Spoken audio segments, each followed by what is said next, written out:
Pai do Senhor, irmãos, graças a Deus por tudo que Deus tem feito em nossas vidas. Hoje, nossa lição de número 3 e o nosso tema é santidade, requisito para a conquista.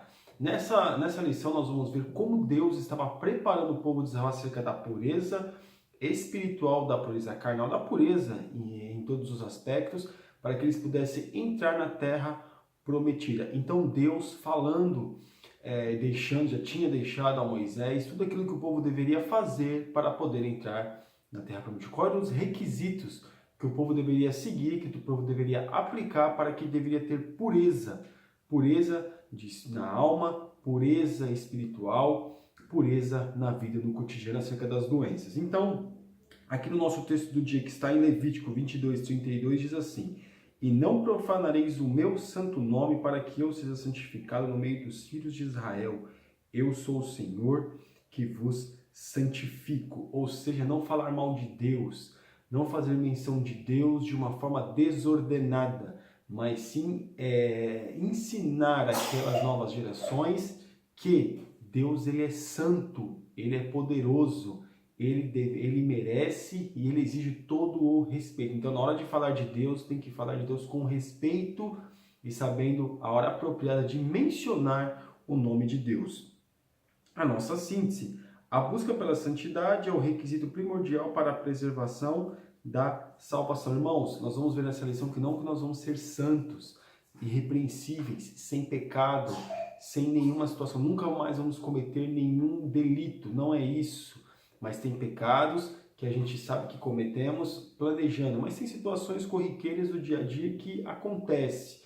Então nós não somos santos, nós galgamos a santidade, buscamos melhorar a cada dia para quê? Para pecarmos menos contra Deus. E aqui é o nosso texto bíblico que está em número 7, do 1 ao 7, esse texto vai dizer acerca do pecado da culpa, na forma que ele deveria ser tirado do meio do povo. O homem ou a mulher se sentia culpado e levava a oferta para se retirasse o pecado da culpa. Ou o povo, no coletivo, levava a oferta para que pudesse ser retirado o pecado da culpa. E a nossa introdução. Então, aqui, só voltando aqui no texto bíblico, é interessante também nós analisarmos o seguinte, que Deus deixou aqui a oferta, Deus deixou aqui um cerimonial acerca do pecado da culpa, acerca de como deveria ser retirado esse pecado da culpa, para quê? Para o benefício do povo. O povo, nessa questão de trazer o sacrifício, nessa questão de ir até o sumo sacerdote, o sacerdote levar o sacrifício para que o seu pecado fosse extirpado.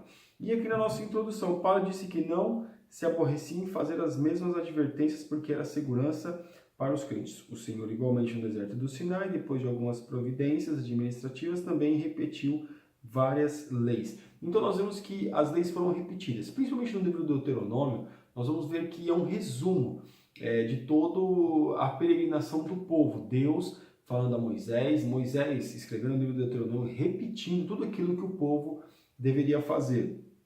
E tem mais aqui Paulo aqui, claro, né? Falando várias vezes acerca do povo, fazendo menção, fazendo advertências para o povo acerca da sua própria vida. Deus naquele momento estava apontando fortemente para a santidade dos hebreus. Então aqui, ainda na introdução, nós vemos que Deus, ele colocou tudo aquilo que colocou da forma das leis, porque a lei, meus irmãos, ela serve não para nos prejudicar, a lei serve, meus irmãos, para nos preservar, para nos proteger. Isso que servia a lei. A lei de Deus para o povo de Israel não servia para aborrecer o povo, não servia para apontar o pecado do povo, mas sim para trazer proteção ao povo, para que o povo fosse protegido acerca das coisas. Quer ver uma coisa? A lei do Estado ela serve para proteger a população, não para inibir a população de cometer algum delito. Então nós vemos aqui que Deus ele trouxe essas leis, tanto as leis cerimoniais, quanto as leis, no caso do dia a dia, as leis civis, no caso para que o povo, e também as leis acerca das doenças, de ficar longe das pessoas quando tivesse determinada doença contagiosa. Então hoje às vezes a gente não entende como é que funcionava isso, mas quando a gente começa a olhar para o nosso mundo hoje, nós vemos que algumas coisas, as pessoas às vezes, dependendo da doença que tem, elas ficam mesmo separadas para que não possa ter um contágio. E também algumas situações que acontecem, nós vemos que às vezes é bom se separar, porque às vezes não há mistura. Não estou dizendo que tem que pegar e separar, deixar a pessoa de lado. Não é isso. É não andar junto, é não estar sempre como era junto antes, praticar a mesma, porque aí ele acaba praticando as mesmas coisas. Então aqui Deus estava falando para o povo não andar junto com outros povos, para que não viesse ter uma mistura de deuses, porque o povo ainda não estava preparado para quê? Para que pudesse induzir outros povos a adorar ao seu Deus. E aqui na parte 1, a repetição das advertências. Pureza social. O processo ou caminho para se chegar à santidade chama-se santificação. Então essa pureza social aqui, ela existiu e ainda ela existe. Então era necessário que houvesse uma pureza social naquele momento. Para quê? Para que o povo não tivesse, como nós já falamos, aquela mistura de outros povos.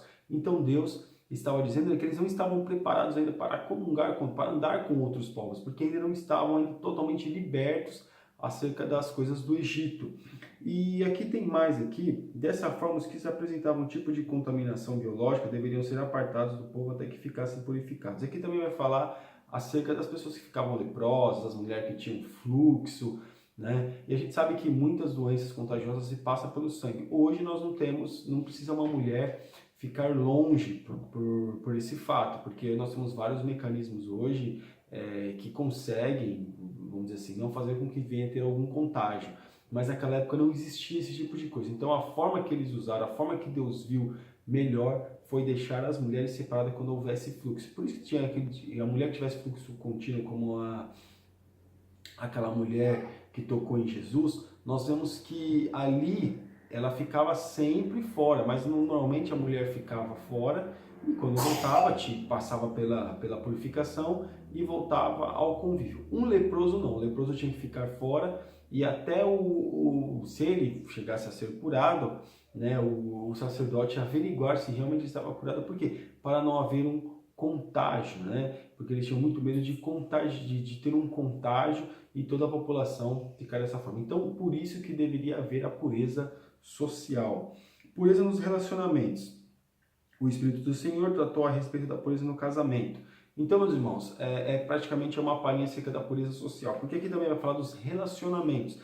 Deus, ele era contra o povo hebreu, ele se casar com mulheres de outros povos. Tanto um homem casar com mulheres, como mulheres casarem com outros homens. Para que não viesse ter a misturar. Mas Deus, então, é um Deus que... Não, irmãos, porque o povo, eu creio que o povo não estava preparado. Porque o povo ia se dobrar aos deuses dos outros povos. Não é a questão, é aquela mesma questão da igreja e o mundo. Pense bem, um jovem na igreja, ele se relacionando com uma mulher, ou a moça da igreja se relacionando com um jovem do mundo, e fala, eu vou namorar porque eu vou trazer para a igreja. Irmãos, de 1.000 casos, para dar certo é muito difícil. Mas foi Deus que mandou. Será que foi Deus que mandou mesmo? Deus não quer, meus irmãos. Não que a gente não venha levar o evangelho, não que nós venhamos pregar a palavra de Deus, não é isso. A questão é que aí já é uma coisa, tornar uma coisa mais íntima, já se torna uma coisa. Eu já vi muitos casos de mulheres, de moças e moças que saíram da igreja porque se relacionaram. Não que está errado, não que isso é abominação, não, mas é uma forma que Deus encontra para preservar o seu povo. Claro, Deus tem os seus meios para pregar o seu evangelho, Deus tem os seus meios para que as pessoas venham à igreja. Aconteceu já de a pessoa se relacionar com a pessoa do mundo e a pessoa do mundo virar crente? Claro que acontece, mas na maioria dos casos não acontece. Então aqui é a mesma coisa, né? De repente, eu vou trazer porque ele vai ser um adorador de um único Deus, vai deixar a idolatria, e não acontece, porque sempre vai acabar puxando para o outro lado. E pureza espiritual. Em Números 6, do 1 ao 21, Deus estabeleceu o padrão da pureza espiritual para quem quisesse consagrar-se a ele, o nazireado. Então aqui nós vemos que existia a lei do nazireado, que era uma separação. Então a pessoa podia escolher, como aconteceu com Sansão, mas Deus mandou o pai de Sansão separá-lo, né, para que Deus tinha um propósito, mas isso também existia. E também diz que existia a lei para as mulheres. Então aqui A lei do nazireado era uma lei de separação. Nós vemos lá em número 6, que vai dar toda aqui, como está dizendo, que vai dar toda a diretriz como que era. Não podia, a mãe de Sansão não pôde beber nada assim alcoólico, porque eles tinham, alcoólico não, vinho, né? Que eles tinham muito essa questão do vinho, falta muita água no deserto, então eles têm essa possibilidade, né? Tomar bastante vinho. Não fala, na Bíblia não vai falar suco de uva, vai dizer vinho. Mas em outras questões, cortar o cabelo, algumas restrições foi dada a Sansão. Então aqui, essa pureza espiritual também exige isso, algumas separações, algumas questões que devem ser, vamos dizer assim, atenciosamente analisada para aquele que quer ser separado. É bom que todos nós venhamos ser separados, por quê? Porque separados, meus irmãos, nós estamos mais perto de Deus, nós estamos mais perto de Deus no sentido de ter uma proximidade melhor com a espiritualidade de Deus, porque a espiritualidade de Deus é santa e nós temos que galgar a santidade, buscar controlar a nossa vida, buscar diminuir aquilo que é erro, que nós sabemos que é um erro da nossa parte. A parte 2, o caminho da consagração, a bênção de Deus. O acampamento estava em ordem, os israelitas encontravam-se preparados para marchar. Nesse cenário, Deus relembrou algumas leis que versavam sobre a santidade do seu povo no aspecto social, relacional e espiritual. Havia inúmeras outras leis, mas o Espírito Santo fez questão de repetir essas. Deus mostrar o caminho da consagração. O povo deveria se consagrar antes de ir para uma batalha. Então Deus falando para o povo, olha, vocês têm que se consagrar, porque a batalha não é fácil, há situações difíceis, há questões que vão acontecer. Então Deus falando o povo, alertando o povo que como deveria proceder antes de uma batalha, ou seja, se preparar para poder entrar na batalha. Então nós vemos aqui o cuidado de Deus até com isso, para que o povo não viesse sofrer nenhum dano. Deus falando, porque meus irmãos, quando Deus fala conosco acerca de algumas situações, não é porque Ele quer diminuir a nossa vida ou o nosso convívio nessa terra, não. É que Ele quer nos proteger, que Ele quer nos abençoar, que Ele quer que a gente venha ter uma comunhão mais íntima com Ele, assim como Ele queria ter com o povo de Israel. A bem-aventurança do doar.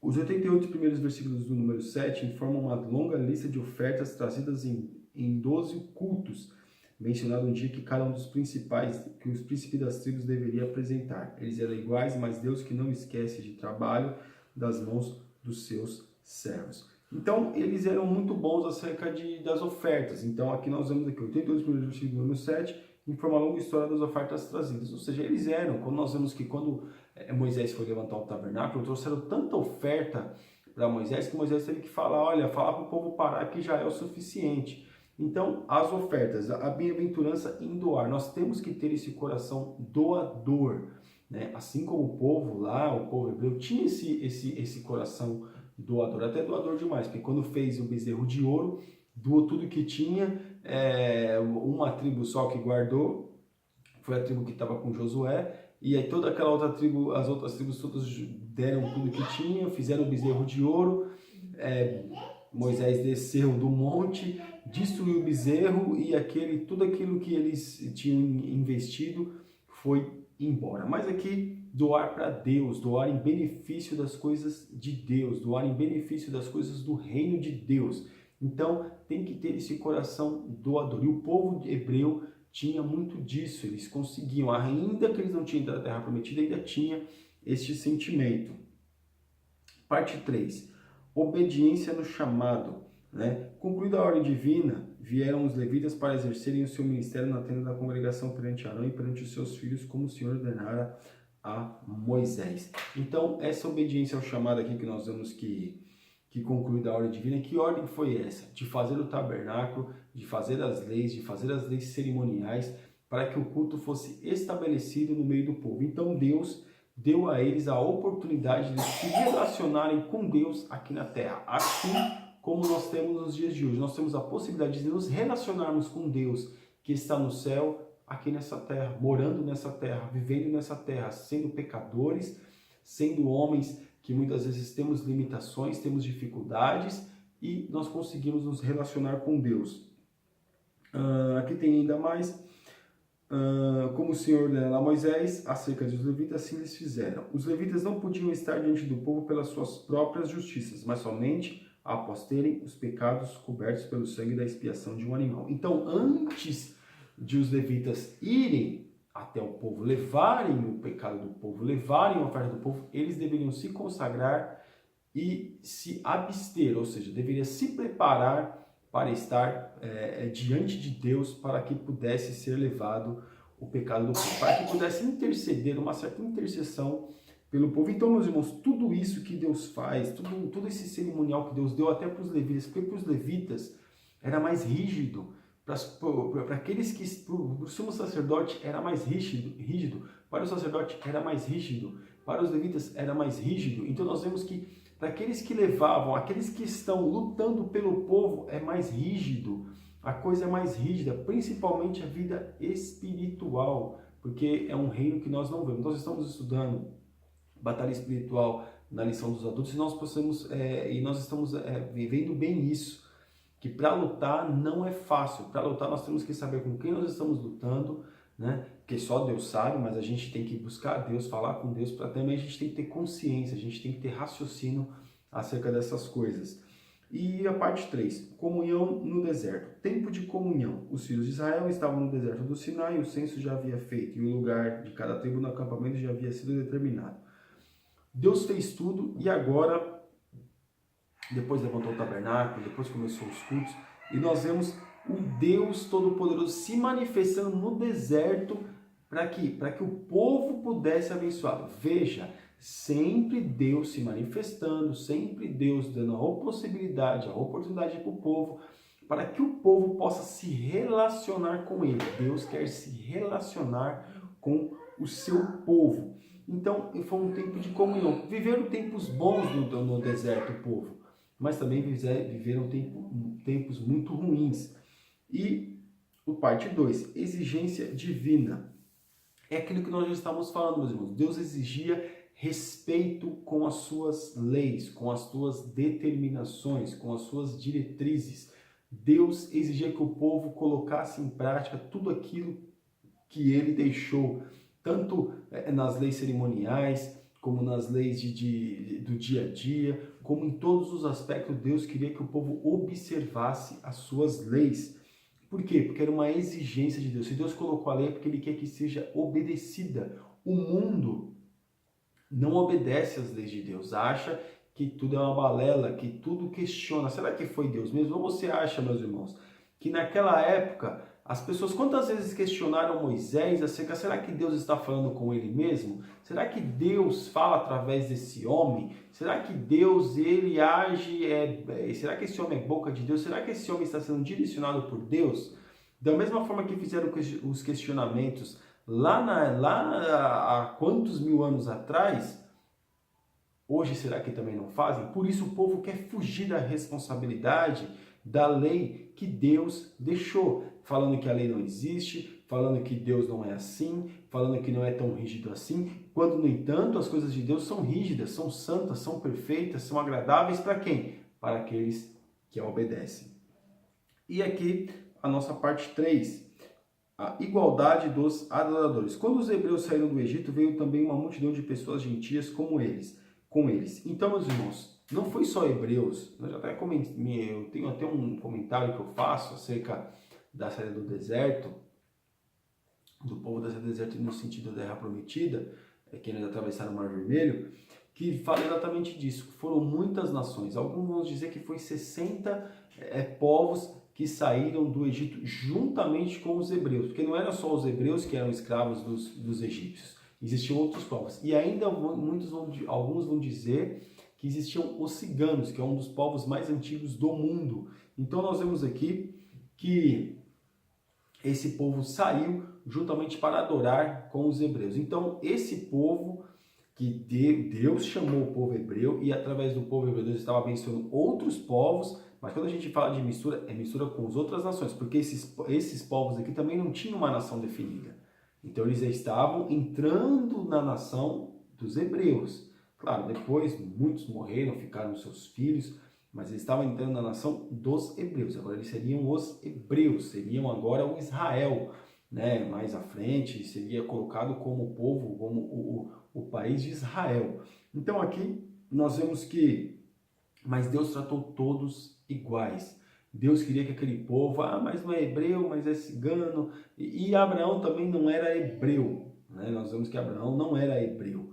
Abraão era da Mesopotâmia, Abraão era caldeu. Então nós vemos aqui que Deus chama este povo para purificar este povo, para que esse povo pudesse dar, meus irmãos, o testemunho acerca do único Deus verdadeiro, poderoso, um único Deus. Porque naquele momento todas as nações em volta eram nações pagãs, eram nações que não adoravam um único Deus. Mas aqui nós vemos que Deus ele tratou aquele povo que saiu do Egito, juntamente com os hebreus, que tomou, vamos dizer assim, ocasião ali, porque Deus quis assim, eles com certeza foram abençoados por Deus. Então aqui nós vemos que Deus não faz acepção de pessoas, porque Deus tirou o povo tirou só o povo dos hebreus do meio do Egito e não tirou os outros povos. Deus tirou todos os escravos. E por isso que o Egito, dizem que o Egito ele quebrou, porque Deus tirou todos os escravos. E aqui vamos agora para a nossa conclusão. Deus criou mecanismos para que os hebreus entrassem pelo caminho da perfeição moral e da pureza, mas eles, ao contrário, amaram os deleites do Egito.